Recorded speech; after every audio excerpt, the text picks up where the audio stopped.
Estamos en quórum, señores senadores. En nombre Ya. de Dios y de la patria se abre la sesión. Estimados señores senadores, corresponde en esta sesión elegir un presidente de la Comisión de Intereses Marítimos, Pesca y Acuicultura, porque la senadora señora Rincón, que la presidía hasta la sesión anterior, ha sido trasladada por su comité a la Comisión de Hacienda. Y en reemplazo de ella, el comité integra a esta comisión al senador Pizarro, que probablemente está por conectarse en los próximos minutos. De modo que el primer punto sería la elección de presidente. Muy bien. ¿Tienes la palabra? Muchas gracias, David. Bueno, nosotros respetamos nuestros acuerdos porque queremos una buena ley de pesca y creo que un buen candidato para llevar adelante esta propuesta es el senador Rabín Quintero.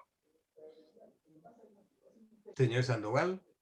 Bien, yo absolutamente de acuerdo, ¿eh? Así que, Rabindranath, un abrazo grande y tenemos harto que hacer en este tema y resolver varios temas también en beneficio de los pescadores artesanales, del desarrollo de la pesca integral de manera armónica, lo artesanal, lo industrial, ¿no es cierto?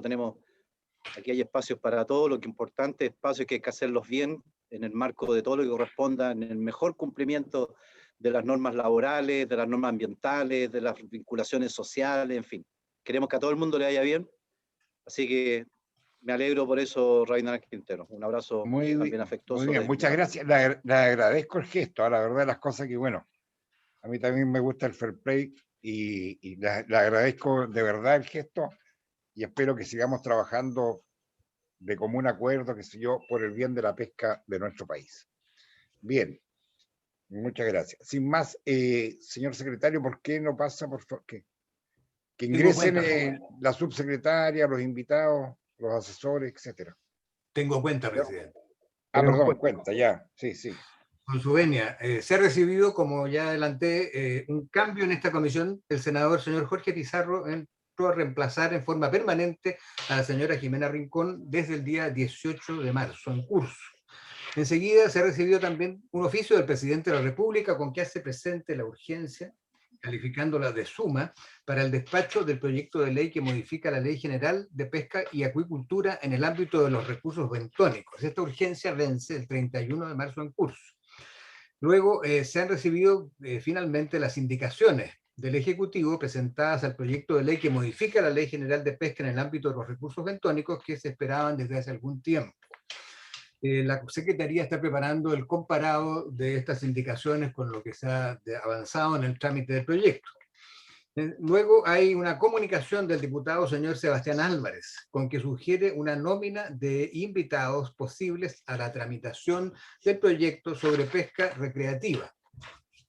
También hay una comunicación del señor Dimitri Morales de la Subsecretaría de Pesca, que también sugiere una nómina de posibles invitados a la tramitación del mismo proyecto. Hemos recibido un documento del analista de la Biblioteca del Congreso, Juan Pablo Cavada, con que remite un informe sobre penalización de la pesca ilegal del salmón en Alaska, Canadá y Noruega. Y una comunicación del investigador de la biblioteca, señor Leonardo Arancibia, que remite un documento elaborado sobre el problema de los desechos que producen los centros de cultivo de especies salmónidas, legislación y experiencia comparada entre Chile y Noruega. Enseguida han solicitado audiencia a esta comisión el presidente de la Asociación de Productores de Salmón y Truchas de Magallanes y Antártica Chilena, señor Carlos Odebrecht, para hacer presente observaciones en relación con el proyecto que modifica la ley de pesca para exigir la remoción de sedimentos a los titulares de concesiones de acuicultura, de la directora de Asuntos Legales del Consejo del Salmón, para exponer sobre el proyecto de ley que modifica la ley de pesca con el objeto de exigir la remoción de sedimentos a los titulares de concesiones de acuicultura, del presidente de la organización CRAN para ser recibido en la comisión con motivo de la discusión del proyecto que modifica la ley de pesca con el objeto de exigir la remoción de sedimentos a los titulares de concesiones de acuicultura. 4, del gerente de Chucao Technology Consultants, señor José Pablo Puga, para exponer acerca del mismo proyecto que exige la remoción de sedimentos a los titulares de concesiones de acuicultura. Esa es toda la cuenta, señores senadores, y ustedes en el chat tienen a la vista el listado de las personas que han sido invitadas a asistir a la sesión de hoy. Muchas gracias, presidente. Gracias, secretario. ¿Se dio cuenta del ingreso a las indicaciones de la ley bentónica? Así es. Y podríamos aprovechar un par de minutos. Ahora, todas las personas que están solicitando ser escuchadas, las vamos a escuchar, ¿eh? Eso no hay ningún problema, así que para que nos vayamos, digamos, poniendo de acuerdo para invitarlos, seguramente después de Semana Santa yo voy a citar 2 veces a la semana a la Comisión de Pesca. Hay muchos temas pendientes y queremos avanzar, así que no va a haber ningún problema dejar un día para escuchar a los expositores. ¿Les parece que escuchemos a la subsecretaria un par de minutos someramente sobre las indicaciones para que cada cual después las estudie y la próxima semana las podamos ver? ¿De acuerdo? Muy bien, Doña Alicia. Doña Alicia, buenos días. Muchas gracias, presidente. No supe cómo sacar las manos, tengo lleno de manos. Bueno, saludos a todos los senadores. Bueno, primero que nada, efectivamente, gracias por darme la palabra para hacer una breve resumen de las indicaciones de la ley bentónica. Es una ley que a nosotros nos interesa muchísimo porque aporta muchísimo al sector bentónico y lo visibiliza y tiene muchos elementos positivos. Esto lo visamos por el presidente de la República y efectivamente hay algunos cambios menores que son todos aportes que nosotros nos consideramos de gran relevancia.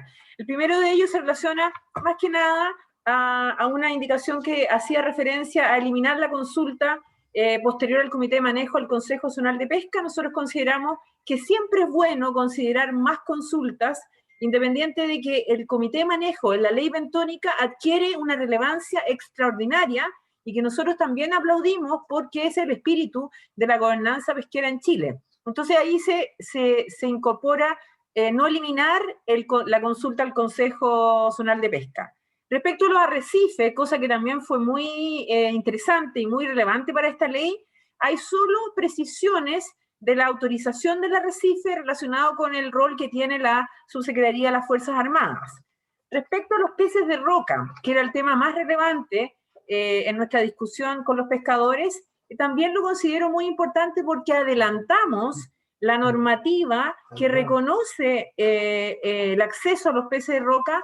Esto, el transitorio, deja de ser transitorio y pasa a un artículo permanente, reconociendo la necesidad de diferenciar y reconocer la operación histórica de los determinados actores que habíamos conversado y que la normativa permanente, que ya no es un transitorio, se recogen los criterios de focalización en el acceso a dichos recursos. Esto además es un compromiso de esta subsecretaria de avanzar muy rápido en adelantar con los informes técnicos y científicos para que la norma no sea transitoria, sino que se adelante y sea una norma que tenga un periodo, obviamente, de implementación, pero con toda la información necesaria.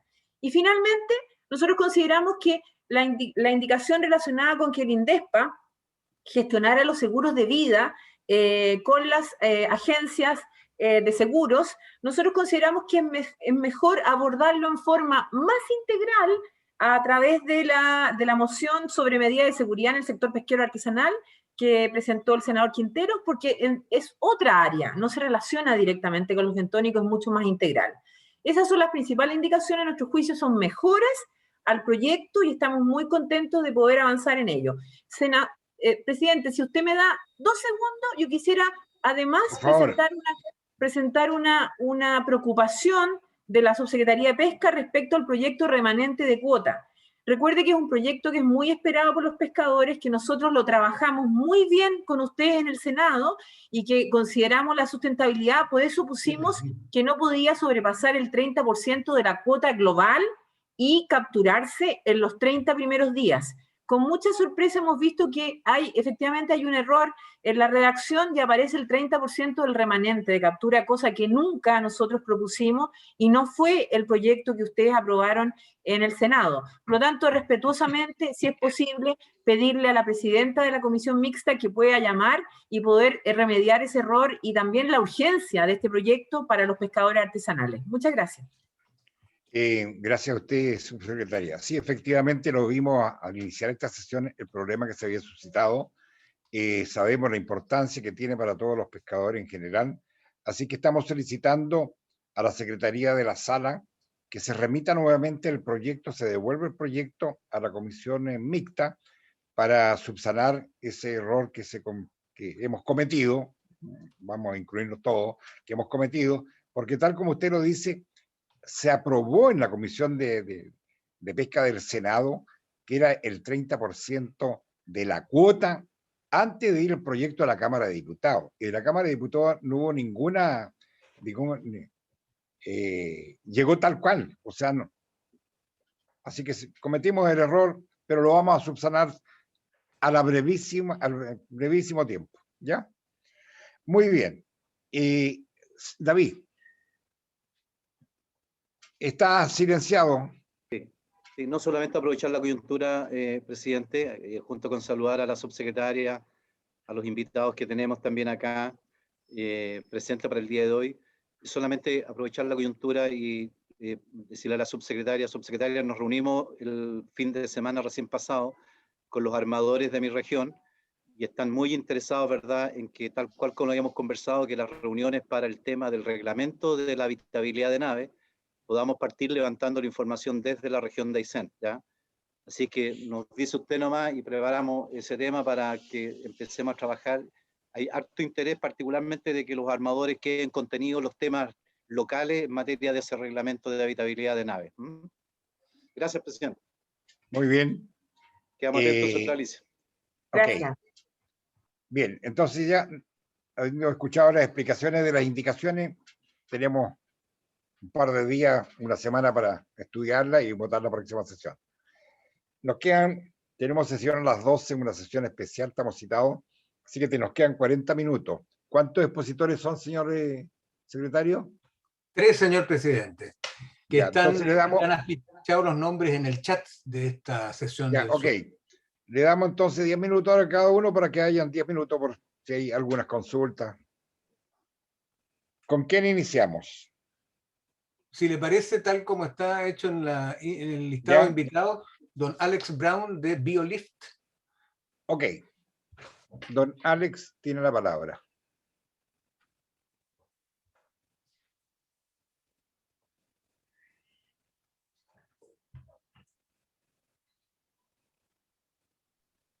¿Me escuchan? Sí. Ahora sí. Ya, buenos días. Muchas gracias por invitarme a exponer sobre lo que hacemos en BioLift para la discusión de este importante proyecto de ley. Les puedo contar que estoy compartiendo pantalla, no sé si ven la pantalla adecuadamente. Está clara, sí. Sí, perfecto. Les voy a contar rápidamente qué es BioLift y qué hace BioLift. Primero que nada, somos una empresa que está comprometida con la sustentabilidad ambiental, nos inspira todo lo que es el tema de la economía circular, y por ello estamos ofreciendo una solución que es transformadora y competitiva, que va a aportar al futuro de la industria acuícola nacional para que sea aún más sostenible. BioLift es una empresa preventiva que se dedica exclusivamente a la recuperación de los residuos orgánicos de la salmonicultura para ser convertidos en energía, que es único en Chile. Y esto es una asociación entre la empresa Novatec, que es una empresa que se dedica a la extracción de mortalidad desde hace muchos años en la salmonicultura, y el Centro de Excelencia Internacional Fraunhofer, el centro alemán, que está en Chile hace cerca de 10 años. Rápidamente, ¿cuál es el panorama actual de la salmonicultura? Que todos ustedes conocen bastante bien, pero para hacer una selección de los puntos más importantes, es que es una industria que aún tiene un alto nivel de riesgo sanitario y ambiental. Tiene recurrentes eventos de mortalidad por oxígeno. Tiene capacidad de carga restringida en la zona donde hoy día está instalada, en las zonas protegidas de la 11ª y 12ª regiones. Y eso se refleja en que aproximadamente un 30% de los centros anualmente sale con condiciones anaeróbicas que son las no aceptables por parte del reglamento ambiental, y por lo tanto no pueden seguir operando, no se puede sembrar nuevos peces en esos centros. Tiene alto uso de productos químicos, alta emisión de gases de efecto invernadero, y los competidores noruegos y europeos ya están en la senda de lo que estamos haciendo nosotros y que es recuperar los residuos orgánicos, lo cual les vamos a mostrar.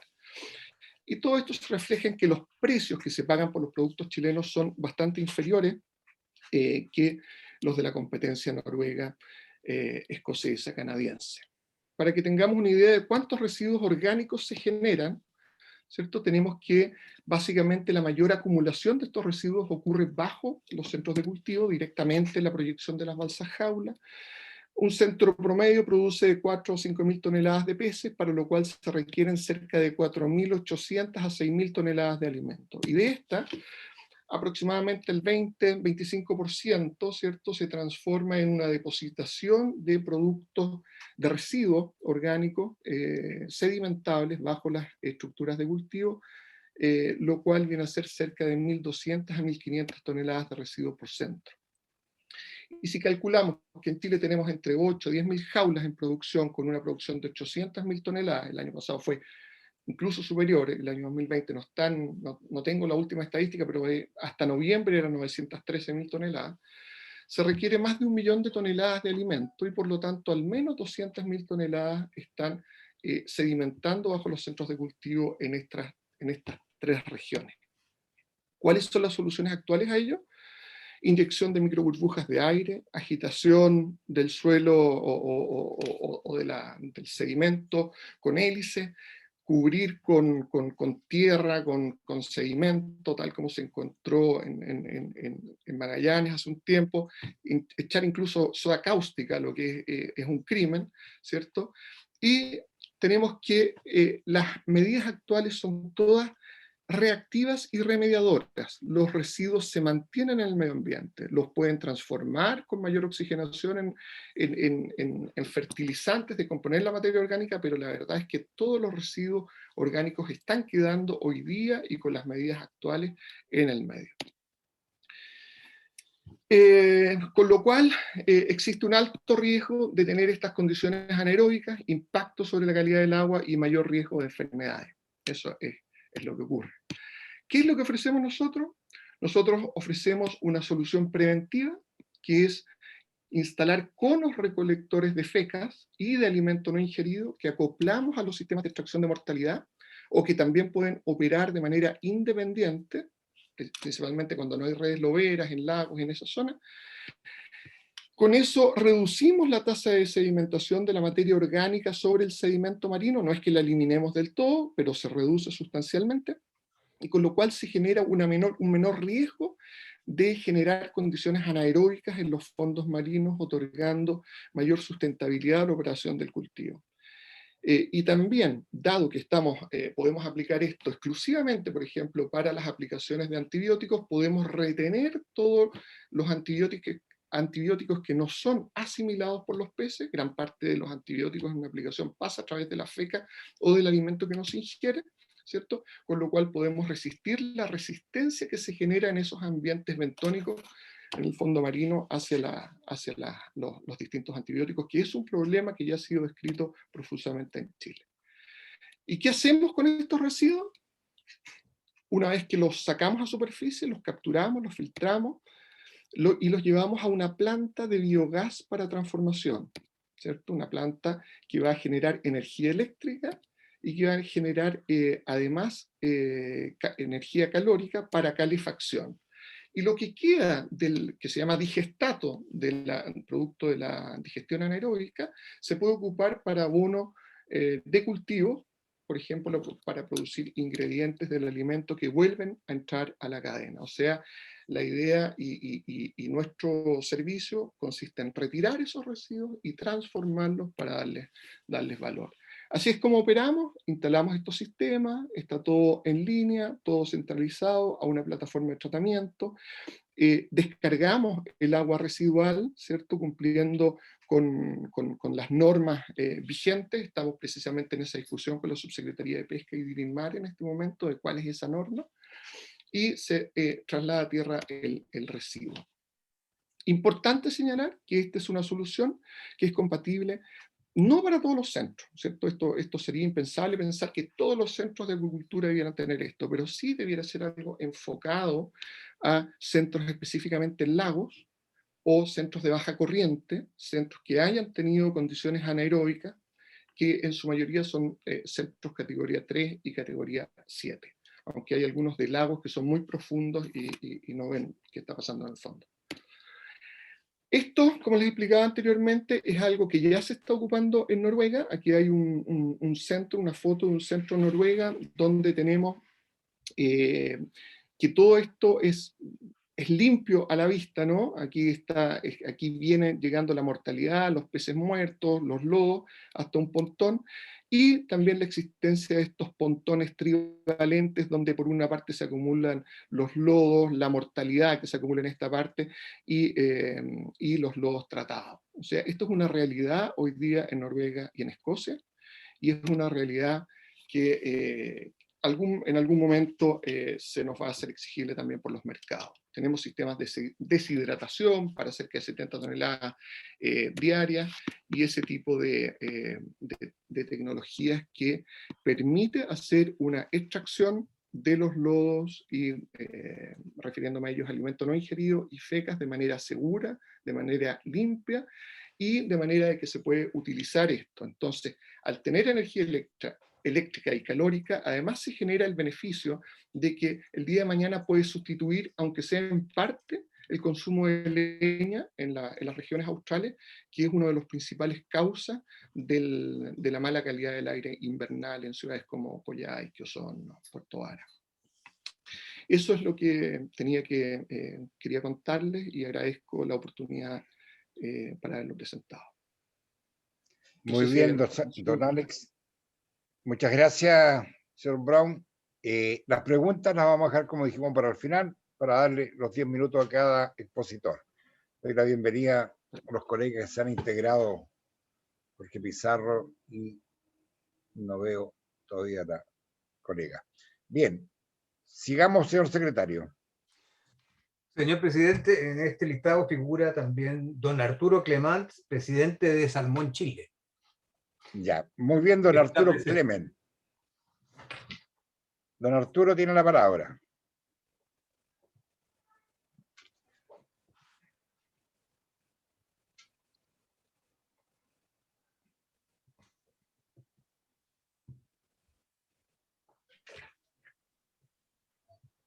Apagado tu micrófono, Arturo. Está sin sonido, efectivamente. Ya no tiene ni voz ya. Ahí sí, ahí sí. No, si todavía me queda voz, don Nando, si todavía me queda. No, saludarlos a todos, y nuestro espíritu en esto es poder seguir avanzando en cómo mejorar el proyecto en el cual nos tocó participar en la discusión en la Cámara de Diputados. Salmón Chile, tenemos 45 empresas socias cubriendo toda la cadena productiva, somos un 65% de la producción nacional y tenemos más de 30 años de gestión gremial, ¿ya? En términos generales, Salmón Chile ha sido líder en todo el desarrollo y de la salmonicultura en los últimos 30 años, ¿ya? Déjeme ver si esto avanza. Ahí está. Primero, antes de entrar a analizar aspectos específicos del proyecto, me gustaría hablar sobre buenas prácticas y las tecnologías existentes en lo relacionado al proyecto que vamos a tratar, ¿ya? Básicamente, cómo funciona la regulación. La regulación tiene que ver con una suerte de sistema de semáforo que detiene la producción y restringe el crecimiento en función de los resultados ambientales y sanitarios. Los estándares sanitarios se miden con los análisis de fondo a través de los informes ambientales, que son los INFA, y los estándares sanitarios que miden la bioseguridad. Si tenemos INFAs negativos y los estándares de seguridad son negativos, simplemente se prohíbe la producción, como en segunda medida se restringe, pero hay una regulación que es en función de los estándares ambientales y sanitarios, lo cual nos parece que es muy razonable y está también muy alineado respecto a lo que se hace en Noruega, ya que siempre nosotros vemos como un gran ejemplo a Noruega. Quisiera también mencionar, dado que esto tiene que ver con los fondos marinos, que la industria solo ocupa un mínimo porcentaje del mar chileno, ¿ya? Solamente un 0,08% respecto al mar interior de Aysén y Chiloé. O sea, el efecto sobre el total del mar de las concesiones que se utilizan por año es realmente mínimo respecto al total de la superficie marina, ¿ya? ¿Cuáles son las buenas prácticas que se han ido implementando que apuntan a disminuir los efectos medioambientales?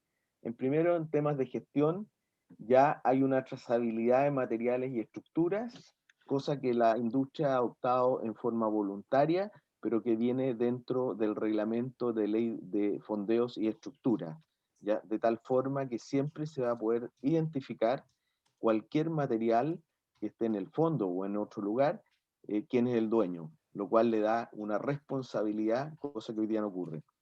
También hemos creado un protocolo de armar y desarmar centros de cultivo. Mediante un análisis hemos detectado que donde se producen mayor desprendimiento de materiales inorgánicos es en esa operación, y hemos establecido un protocolo que nuestros socios están llevando a cabo. Y también un protocolo para la supervisión de centros de cultivo sin operación, dado de que los centros de cultivos quedan en periodos de descanso. Es súper importante que durante esos periodos exista la supervisión adecuada, de tal forma que no haya desprendimiento de ningún tipo de material inorgánico. Respecto a la operación, hemos hecho supervisiones sobre los servicios críticos, entendiéndose los servicios críticos todos aquellos que trabajan en las operaciones marinas, como descargas de alimentos, armado y desarmado de centros de cultivo, extracción de mortalidad, mantención de redes. Y también mejorar y optimizar la limpieza de los centros de cultivo. En términos de educación, aquí es súper importante es la sensibilización e inducción en el manejo de residuos, centración a proveedores críticos. Acá es súper importante para minimizar los residuos, sean de cualquier origen, es que exista una educación y una capacitación de todos quienes estamos involucrados. Después, respecto a la investigación y desarrollo e innovación, yo creo que estamos trabajando en la metodología de evaluación de sistemas de remediación. Nosotros creemos que la remediación de los fondos en aquellas situaciones más críticas es algo que se tiene que implementar. Y continuar con el apoyo de implementar los sistemas de remediación, prevención iniciado en un workshop que preparamos en diciembre de 2019. ¿Cuáles son las tecnologías disponibles hoy día? Y primero me voy a referir a los materiales, al depósito de materiales inorgánicos, ¿ya? Hoy día, afortunadamente, existen tecnologías que permiten hacer una limpieza de los fondos que antes era muy difícil por nivel de profundidades. Entonces, hoy día con los robots de alta profundidad son la vía de protección y extracción de inorgánicos del fondo marino. ¿Ah? Las empresas proveedoras han avanzado mucho en la extracción de los inorgánicos con ROVs, y esta comisión debería considerar invitar a algunas empresas para que le muestren la experiencia en ese ámbito, ¿ya? Es necesario considerar que todos los procesos de retiro inorgánico que la industria viene realizando muestra que se requieren planes de limpieza y para retiro de material en cada centro. Cada centro es distinto, aspectos como las corrientes, profundidad, tipo fondo, clima y otros determinan el proceso. Es una acción compleja y uno de los puntos que queremos resaltar es que el retiro inmediato no es posible. Siempre creemos que hay que retirarlo, pero hay que generar plazos que permitan la aplicabilidad de esa norma, ¿ya? Respecto a los orgánicos, ¿ya? Que es el tema más complejo, diría yo, es que retirar desde el fondo es muy inviable por la posibilidad de daño en el fondo y la resuspensión de quistes de resistencia inoflagelados tóxicos producto de la marea roja, entre otros aspectos negativos. Existe una opinión transversal en este sentido, que el retiro del fondo es algo desde el punto de vista científico no deseable, ¿ya? Y los sistemas de captación de feca y alimentos no consumidos en el mar existen una serie de complejidades. Si bien es cierto, escuchamos con atención la presentación anterior, hay grandes diferencias entre Chile y Noruega en este aspecto. la diferencia de marea en Noruega es de 2 metros, en Chile es de 7 metros, por lo tanto la dinámica en el mar hace que estos sistemas probablemente sean de uso muy limitado. ¿Ya? Hasta el momento, entiendo, no se han probado en el mar, por lo tanto, desde el punto de vista teórico parece una muy buena solución, pero hay que ver la factibilidad, y yo creo que después de que existan pilotos en mar, en lagos, pues probablemente en lagos pudiera ser más factible, pero en condiciones de los mares chilenos veo que es muy difícil. Además, su uso no es extensivo en Noruega y en Escocia, son solo particularmente algunos centros los que lo ocupan. Respecto a lo orgánico, yo creo que lo que tenemos que hacer es sistemas que aceleren los procesos naturales durante el descanso de los centros de cultivo, ¿ya? Y en ello tenemos casos como los biológicos, que pueden ser el potenciamiento y las siembras de bacterias que están en el medio, ya que puedan degradar los residuos, procesos químicos, aditivos que aportan oxígeno al medio de manera progresiva. Por ejemplo, conocemos un caso de una tecnología que utiliza hidróxido de magnesio, que es muy usado en Japón, ¿ya? Y que ya se están haciendo ciertas experiencias en Chile. Y los mecánicos, que aporte de oxígeno al fondo marino para catalizar la recuperación natural. Van desde la inyección de agua superficial más rica en oxígeno hasta tecnologías de inyección de nanoburbujas de oxígeno. Esa tecnología de inyección de nanoburbujas en oxígeno ya está siendo probada hace un par de años en Chile, es una tecnología nueva y ha dado excelentes resultados, y hoy día está siendo ocupado en muchos centros de cultivo ya con éxito. Y yo creo que es muy importante que las empresas que utilizan esta tecnología también puedan ser escuchadas en esta comisión, ¿ya? Después, comentarios específicos respecto al proyecto de ley. Salmon Chile participó en el trámite constitucional y en general estamos de acuerdo con la iniciativa planteada y tenemos algunas sugerencias que tienden a mejorar el proyecto de ley. Y básicamente el concepto inmediatamente en el artículo 74 bis se regula que los residuos deben ser retirados inmediatamente. Ello no siempre es posible de cumplir, por ejemplo, por razones climáticas, dificultades técnicas, tecnología en otro. ¿Qué proponemos? Proponemos que Senapesca otorgue plazos, ¿ah? Y plazos donde, por ejemplo, pueda realizarse una limpieza profunda en los periodos de descanso de una concesión que haya estado operando. La inmediatez, por las condiciones que trabajamos en el mar, hace que sea probablemente inaplicable esta condición, y en definitiva lo que nos importa es que en un plazo razonable sean retirados los residuos inorgánicos, pero la inmediatez genera poca aplicabilidad en la normativa, ¿ya? El plan de recuperación e investigación, en el artículo 74 ter, se regula la obligación de presentar un plan, y esto no queda claro si es para todas las concesiones o solo las que iniciarán el ciclo. Nosotros estamos de acuerdo en que cada empresa presente un plan que se concentre y se focalice en cómo va a manejar los residuos orgánicos. Es un plan que es específico para cada centro cultivo porque las condiciones son distintas, ¿ya? Y lo que proponemos es que el plan sea para aquellas condiciones que van a iniciar su periodo productivo. De esta forma evitamos un atochamiento, y además no tiene sentido tener planes de manejo de residuos en concesiones que no están operando. Y asimismo que se pueda aprobar por más de un periodo y que Senapesca tenga un plazo limitado para su aprobación, para que estos planes no sean motivo de atraso en las operaciones de los centros, ¿ya? Respecto a las sanciones, ya se sanciona con la suspensión por 2 años al titular que no extraiga los elementos del fondo marino, y que si no los hubiera retirado al fondo inmediatamente, ¿ya? La sanción se duplicará. Esto tiene relación con la primera observación, que en ocasiones va a ser imposible cumplirlo inmediatamente, ¿ya? Por lo tanto, además solo basta que se califique que no fue inmediatamente para duplicar la sanción. Por lo tanto, acá nosotros creemos, para que realmente haya una aplicabilidad de esta normativa, se requiere que haya un otorgamiento de un plazo, ¿ya? Y la nueva causal de caducidad en el artículo 142, letra ñ, se regula que en caso de haber sido sancionado por segunda vez alguna de las infracciones de los no infractores del 74 bis-ter, se incurre en la caducidad de la concesión.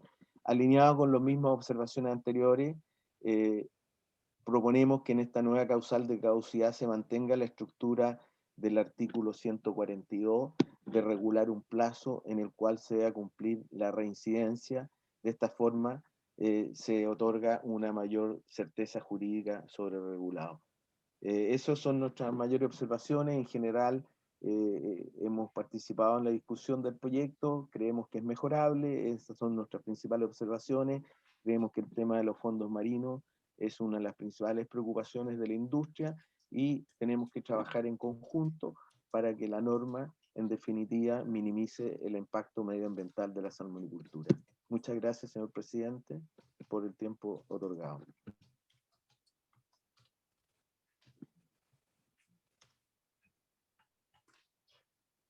Presidente, el audio, por favor. Bien, muchas gracias, digo, a don Arturo Clemen por la presentación y continuamos con don Daniel Vega.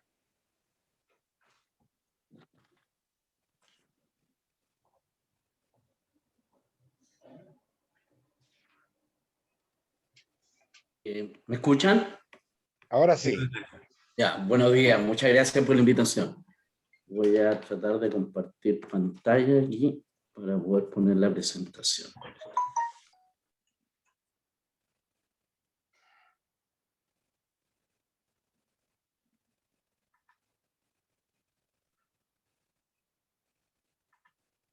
Ahí está. Lo que quisiéramos nosotros es poner básicamente lo que hemos aprendido en, llevamos 18 años en el tema de las recuperaciones de fondos, con un recreo que tuvimos entre el 2007 y el 2011 por el tema del ISA. Pero lo que ha pasado es que en estos últimos 10 años, que es cuando se ha reunido mayor cantidad de información, como dijo Alex, aproximadamente un 30% de los centros salen anaeróbicos. De este 30%, aproximadamente un 14% en la región de los lagos, un 37% en Aysén y un 50% en Magallanes. Ahora, si lo analizamos por barrio, la verdad que lo que ocurre es que aumentan los porcentajes. Si de cada barrio consideramos uno o varios centros que salgan anaeróbicos, de un 14% que es en los lagos sube a un 45%. De un 37% que sale en Aysén sube a un 77%. Y en Magallanes se mantiene más o menos dentro del orden del 50%. Ahora, si consideramos la principal causa por la cual están quedando los centros en forma anaeróbica, aparece la presencia de colonias de bacterias en el fondo, donde el 65% se encuentra en los lagos, un 84% en Aysén y aproximadamente el 50% en Magallanes. La verdad es que nosotros partimos del año 2003, pero entre el 2003 y el 2007 no existía la modificación del RAMA, por lo tanto no se hacía memoria técnica, ninguna cosa que permitiera pedir una autorización a su pesca. Pero a partir del 2011 prácticamente se modifica esto y nosotros tuvimos que empezar a presentar memorias técnicas con el historial de cada uno de los centros.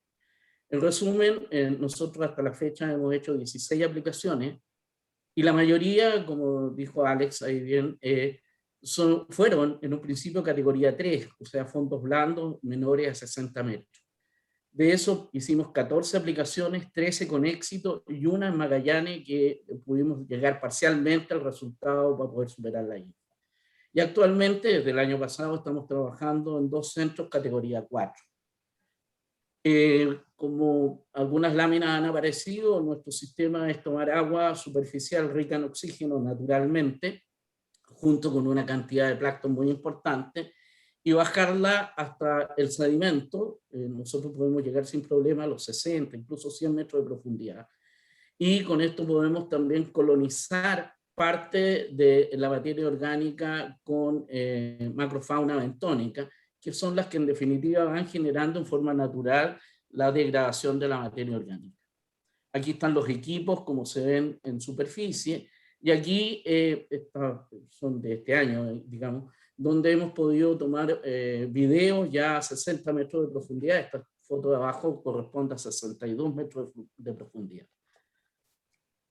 Los centros categoría 3, básicamente, como les dije, son menores a 60 metros, en donde las velocidades de corriente son más bien bajas, el oxígeno disuelto aumenta lenta pero constantemente. El ensamble ecológico es muy rico, ahí hay mucha macrofauna bentónica, muy variada normalmente. La granulometría va desde arena, limo, y en el caso de las arcillas, que ya son menos porosas, va disminuyendo este ensamble ecológico. Y la capacidad biogeoquímica para degradar normalmente es aeróbica. Nosotros en los categoría 3 ya hemos podido definir en estos años que existen 3 tipos de sedimentos: los permeables, semipermeables e impermeables. Los primeros, los permeables, los hemos encontrado básicamente en la región de los lagos, y esto ha significado seguramente lo que ha dado la misma estadística. Son los centros que son más fáciles de recuperar.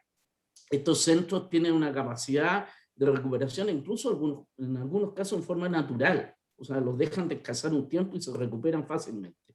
Los ciclos son bastante aceptables, tienen mucha capacidad de cambio. Los semipermeables los hemos encontrado más en la zona de Aysén. No es que no existan esta combinación de sedimentos de otras partes, estamos hablando de los números mayoritarios. Y aquí la recuperación cuesta un poco más, pero también se recupera.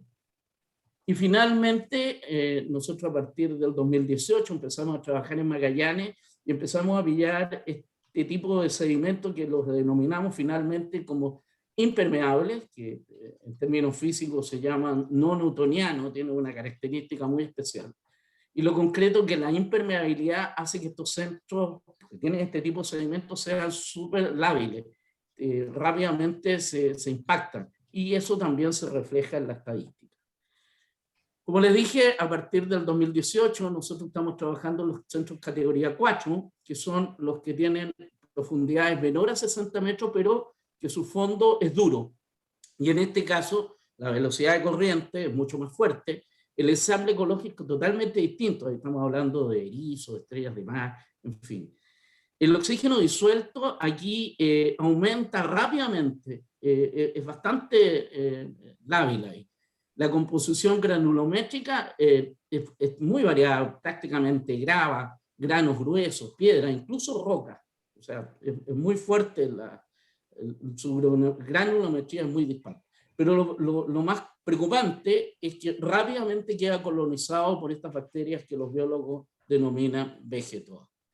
Para poder trabajar en estos centros, nosotros tuvimos que generar una herramienta que era categorizar estos grados de alguna manera, por llamarlo, de cubierta de tipo fisiológico a una cosa más cuantificable. Esto lo hicimos con una modificación que pillamos de un paper de Macquarie Harbour de Australia, de la Universidad de Tasmania, pero la adaptamos a la realidad nuestra. El grado 1 que pillamos en este tipo de sedimento tiene que ver con prácticamente vestigios de bacterias, colonias muy aisladas. El grado 2 ya son del mismo tipo de colonias, pero muy diseminadas en el fondo. El grado 3 ya se van generando este tipo de aglomeraciones. El grado 4 ya prácticamente van cubriendo el fondo. El grado 5 colonizan todo el fondo, todavía en forma delgada. Y el grado 6 es lo que ustedes ven ahí, colonizado total y absolutamente, y incluso es como si nevara en el fondo. Las rocas, todo queda colonizado con estas bacterias. Con esto nos permitió a nosotros poder hacer una evaluación pre y post aplicación, en donde podemos evaluar cuantitativamente cómo estamos y después poder comparar con lo que logramos después de la aplicación. Y hacemos esta comparación. Esto nos permitió a nosotros, de alguna manera, empezar a establecer de que a lo mejor había, y esto es como una hipótesis, ciertas colonias que son naturales en este tipo de sedimentos, porque hay una enormidad de puntos que se pueden denominar puntos ciegos, en donde la corriente natural rica en oxígeno no logra llegar a estos puntos para generar las condiciones hostiles para que ellas no estén. Por lo tanto, las vegetoas pueden colonizar ahí sin problema. Y una de las evidencias que encontramos, que fue el año pasado, una empresa nos encargó ir a evaluar un centro en Magallanes, un área en realidad en Magallanes, donde nunca se había instalado un centro, jamás. Y encontramos, no mucho, prácticamente fue el único encuentro, pero encontramos este vestigio que si ustedes ven, ahí está mejor, es una especie de grieta en donde se empiezan a ver colonias o manchas blancas de colonias de bacterias a 150 metros de profundidad aproximadamente. El segundo evidencia de este tipo de cosas es que cuando nosotros estamos aplicando en estos sedimentos tan abruptos, son muy complejos, empezamos a encontrar grietas en las cuales nosotros no podríamos decir que el impacto de la salmonicultura estuvieron siempre ahí, y tenemos que empezar a reubicar los equipos para poder llegar a estos puntos ciegos.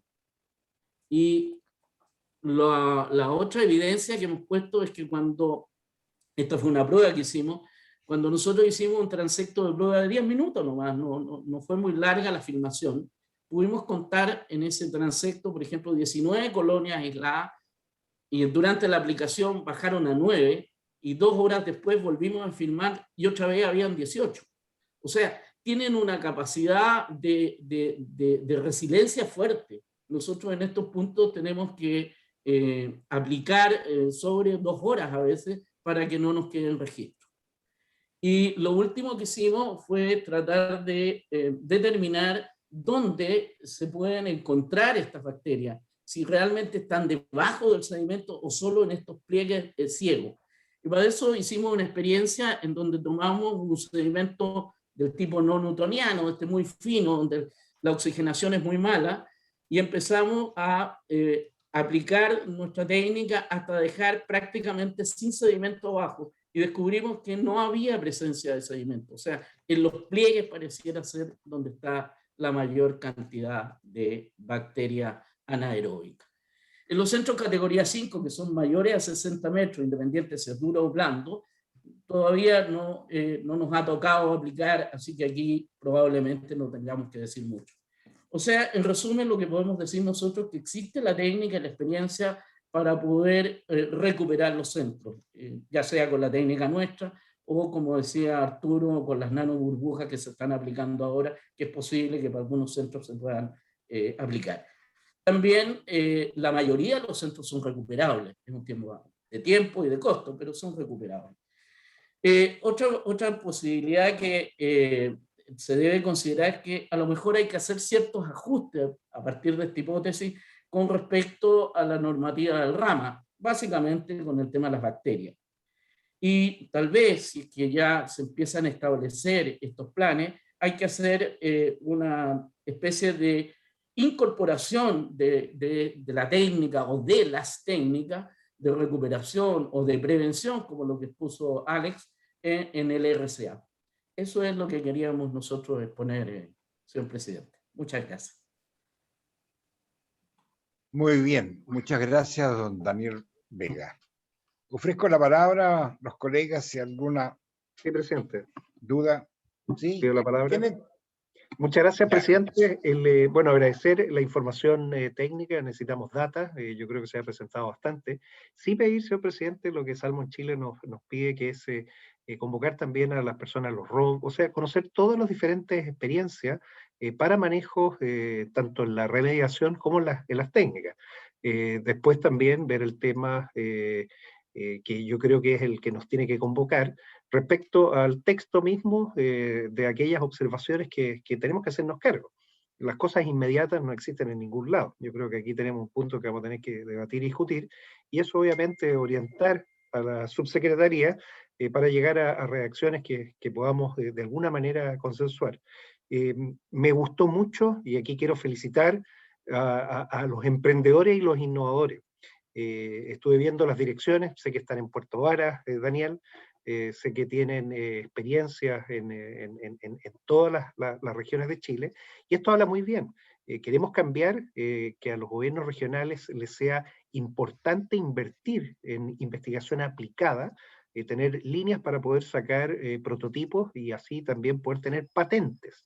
Y esto es bien importante, tenemos una industria que da una fuente de alimento y proteína importante, pero desde el conocimiento y con la innovación poder sacar este emprendimiento que nos va a ayudar también a que seamos un referente. Yo creo que esta es una gran oportunidad la que se nos ha dado.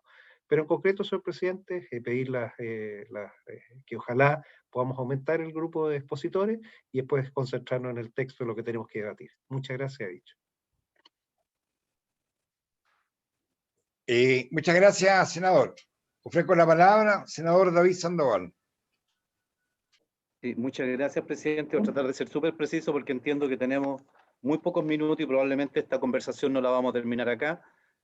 Saludar y agradecer la exposición de los expositores de BioLife, de Salmón Chile y de Daniel Vega.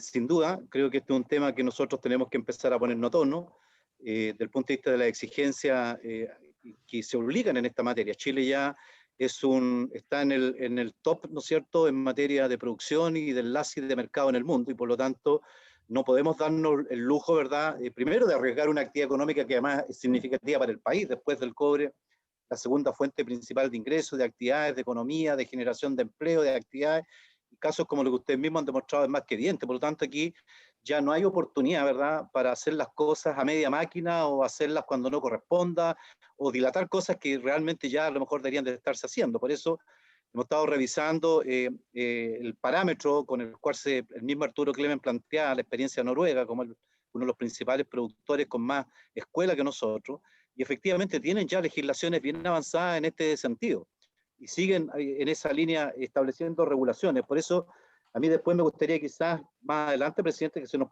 pudieran hacer llegar. Lo de BioLife me parece extraordinario ver cuál es la aplicabilidad, ¿verdad?, la extensión, porque entiendo que hay áreas en las cuales resulta poco viable, ¿no es cierto? Hay áreas en las cuales tiene más posibilidades de tener éxitos que otras. Tenemos un problema, yo me acuerdo en la región de Aysén, a propósito, Arturo, de lo que señalaba con respecto a las prácticas en materia de la permanencia de las redes en los centros. En contacto con la gente que se dedica, los prestadores de servicios en la limpieza de redes, bueno, el peso de una red, ¿no es cierto?, al ingresarla y el peso al sacarla, muchas veces las empresas las permanecen mucho tiempo y eso genera, ¿verdad?, una serie de efectos asociados con el tema. Creo que ahí hay una mala práctica que espero, aquí está la subsecretaria, yo creo que en materia reglamentaria va a haber que ver estos temas porque la gente que se dedica a la limpieza y la mantención no son ellos los que viven las consecuencias, son normalmente el entorno donde se produce este tema, pero creo que hay varias materias de orden sanitario, ambiental, que habrá que regular, el retiro de los materiales inorgánicos, que se encuentran evidentemente por todos lados en este contexto, y para qué decir, bueno, el tema del orgánico. Y me parece interesante la experiencia de BioLife, entiendo que no tiene una aplicación masiva, habría que acotar dónde, cuándo, cómo, qué avances tenemos en ese tema. Respecto de, quería también preguntar, porque entiendo que hay una experiencia que están realizándose de cambio de uso de alimentos, de alimentación animal a alimentación vegetal. No sé si eso también tendrá algún impacto en el tipo de residuos que se generan. Y lo último, si hay algún tipo de control biológico. Yo entiendo que en mi región de Aysén, no sé si algún centro dedicado del Consejo de Salmón Chile, Arturo, está estableciendo convenios con gente que se dedica a las áreas de manejo y que aparentemente están encontrando allí una fuente de control biológico también, con algunos recursos bentónicos para utilizar, ¿no es cierto?, estos residuos. Así que, bueno, es un tema que vamos a seguir conversando y felicitarlo obviamente a Alex por lo que están haciendo en BioLife. Y también, por cierto, a Daniel Vega con la experiencia en este ámbito, ¿ya? Hay un material muy rico y hay harto que avanzar para hacer de que la industria salmonera en Chile no puede estar a un nivel si no sea en el mundo. A ese nivel está hoy día la producción y ese es el estándar al cual nosotros tenemos que apelar, y como bien decía Alex, el nivel de producción y el nivel de ingreso ya permite hacer esfuerzo en esta dirección seriamente. Un abrazo grande. Muy bien, muchas gracias. Bien, vamos a seguir invitando a científicos, a empresarios, a emprendedores, este es un tema muy importante para el país. No nos olvidemos lo que significa la agricultura después del cobre. Y acá el tema principal, no tengo duda, que van a ser los residuos orgánicos. Pues la dispersión de quistes de marea roja nos complica bastante. Yo también, no sé si han solicitado, señor secretario, me gustaría invitar al profesor Alejandro Bushman de la Universidad de los Lagos y también a don Leo Guzmán del IFOP. Si alguien quiere dar alguna respuesta cortita a las intervenciones de los senadores, doña Alicia Gallardo. estamos sobre el tiempo, por eso. Sí, yo lo sé. Gracias, presidente. Bueno, recalcar que el proyecto de ley que estamos discutiendo eleva el estándar ambiental, compatibilizando mayores exigencias con innovaciones tecnológicas. Lo que planteó Daniel es un tema que va enfocado al espíritu del proyecto, que es la bioremediación. Quiero decirle a los senadores que nosotros ya como Subsecretaría de Pesca hemos autorizado varias bioremediaciones en centros de cultivo que han sido exitosas. Y respecto al proyecto de Alex Brown, nos parece interesante, pero claramente está relacionado más bien con algunos lugares muy localizados y tal vez en un elemento más bien piloto. Así que insistir en que la bioremediación es lo que nosotros pretendemos y que efectivamente por ahí va el futuro de las compatibilizar ambientalmente con la tecnología. Gracias. Muy bien. Muchas gracias entonces a los expositores. Gracias a las visitas que tenemos. Y tal como les dije al comienzo de la sesión, seguramente después de Semana Santa vamos a hacer sesiones 2 veces a la semana para ir avanzando en los temas que tienen que ver con la pesquería. Muchas gracias a todos y será hasta la próxima sesión. Se levanta la sesión. Gracias. Gracias. Hasta luego. Gracias. Adiós.